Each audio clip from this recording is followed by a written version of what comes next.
Hello, everybody. Thank you so much to Maxwell McGuire for joining us today, the director of the upcoming Hallmark Christmas movie, Noel Next Door. Thank you so much for joining us.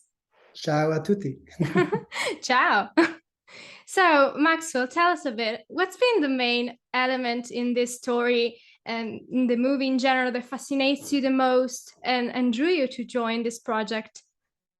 Compassion. The Noelle's character is so compassionate, so caring, despite the challenges she has.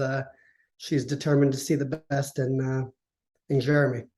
And then, of course, also the actors themselves, who are friends of mine.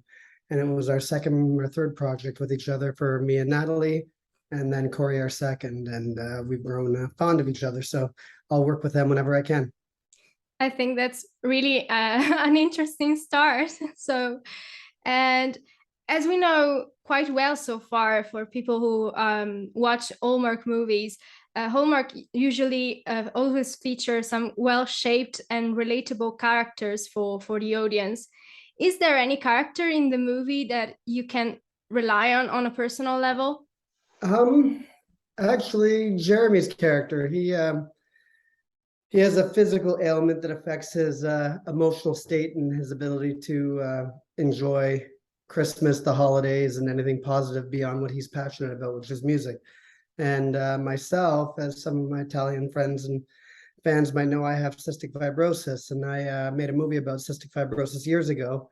And I got to tour your beautiful country showing the movie and sharing the story and raising money for the foundation there. And I actually directed an advertisement, a spot for the foundation in Italy. So yeah, I relate to that on the character, and then obviously as a human, where you're navigating, battling your passion with wanting to find love. Great. And on the directing point of view, what's been the biggest challenge in directing this movie?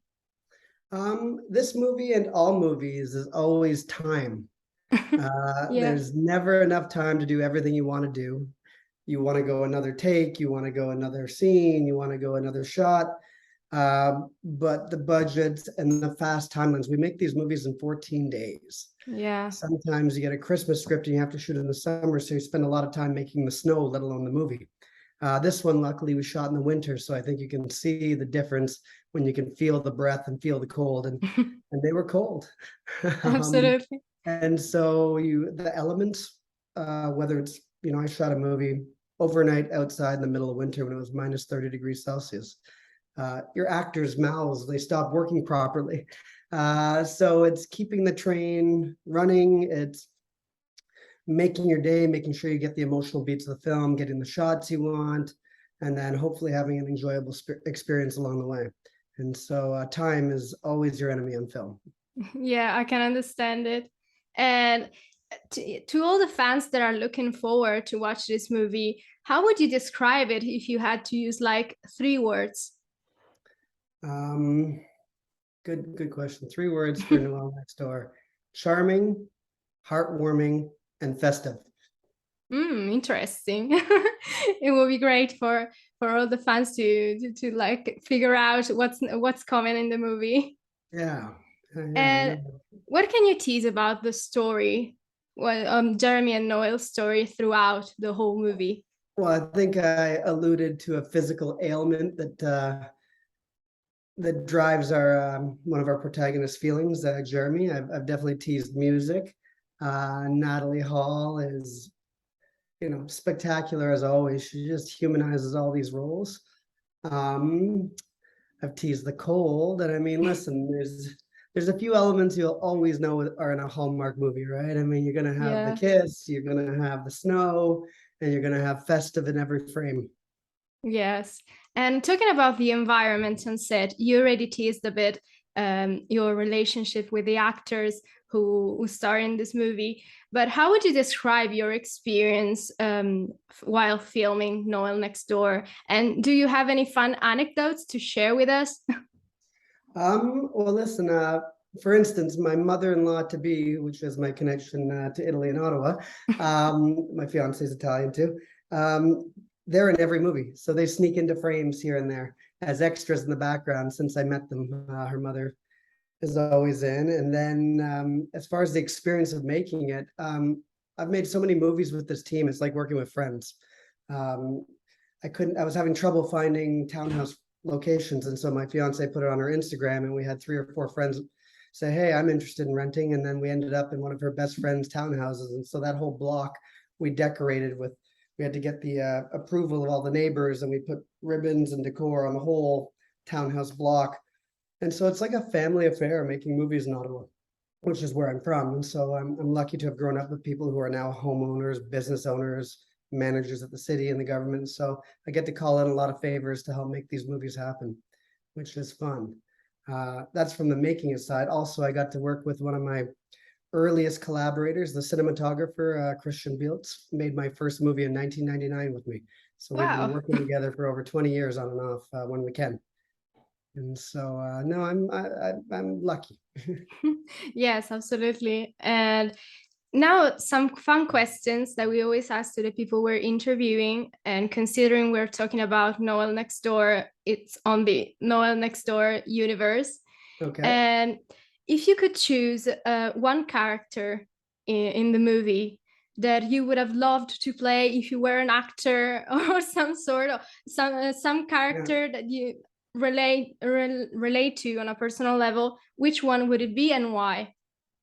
Well, I mean, the obvious choices are the leads, but I don't find myself to be a leading man. So there's a character who is not the right guy for Noel, and he was quirky and he was funny, and ended up not getting the girl. Spoiler alert.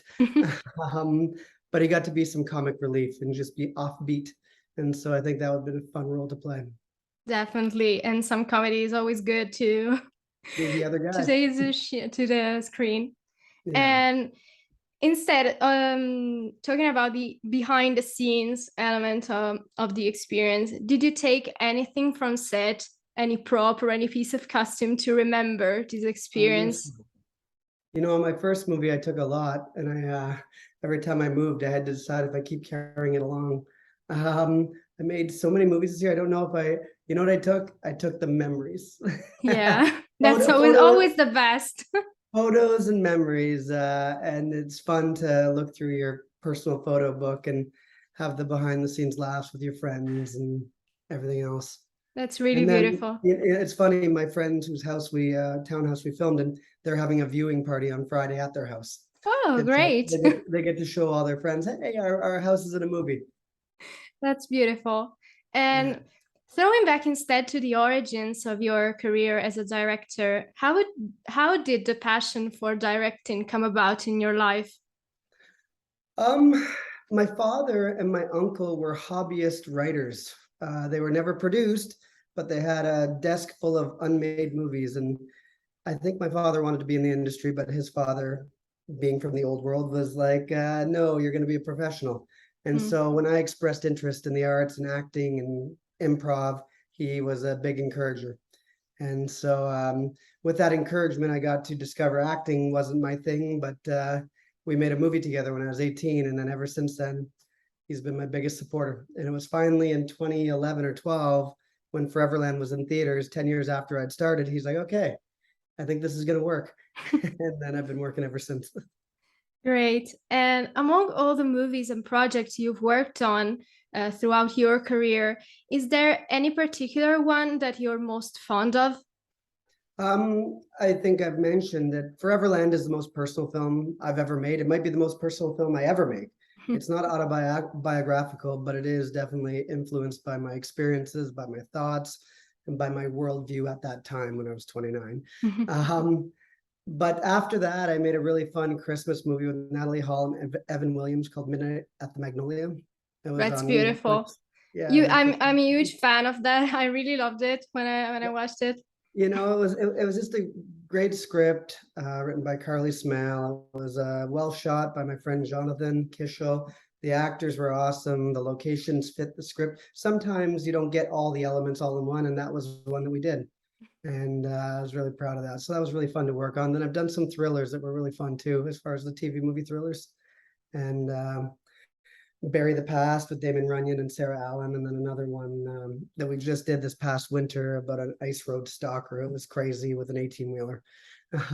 And so I've had some fun. I mean, the great thing about directing is I get to put myself in a whole bunch of different scenarios and learn things about trucks that I never would have known my whole life had I not made a movie about a stalker, a trucker.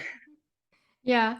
And talking about the future instead, is there any project you're working on right now? I'm currently on a thriller about teenagers that get kidnapped on their prom night. Wow. And then I have a possible Christmas movie right after this. But on the grander scheme of things, I'm working on some personal projects again that I hope to try to get made the next year or two. And it'd be nice to come back to Italy and raise more money for cystic fibrosis with all the people that helped me 10 years ago. Let's hope so. Really good luck with all what's next. Thank you. And our last question, if you had to give some advice to people among our readers or not, who want to pursue a directing career or a career in entertainment in general, what kind of advice would you give them? I get asked this. I'm lucky I get to talk to young filmmakers, and I say perseverance, but not just perseverance. You have to continually educate yourself with training, with time, with experiences, and then also experiences outside of film. You can't just be obsessed with film. You have to like art, you have to like reading, you have to like living, you have to like the crazy people in your life, the normal people in your life. It's about getting as much information, as much data into your head as you can, so that when you get your opportunity to cross these paths, you can use it. And then, of course, you have to learn to be proficient and a proper filmmaker and why we do this and why we do that. But that happens with experience and time. What you can't do is backfill your brain with information you don't have. Yes. Thank you so much, Maxwell, for joining us and for sharing your experience about the movie with us. Yeah. And thank you for having me. It was awesome. And I hope everybody enjoys the movie. Yeah, it was a pleasure for me to chat with you. And let's remind people that Noel Next Door premieres October 21st on Hallmark Channel. It does. And I have another one premiering December 8th on the Hallmark Channel as well. The Most Colorful Time. Yes. And then one on Lifetime Channel on December 15th, record-breaking Christmas. So it's a busy year. Yes, it will be a busy Christmas. Yes. Thank you Yes, so much. thank you so much. Have a good day. Grazie mille. Ciao. Ciao.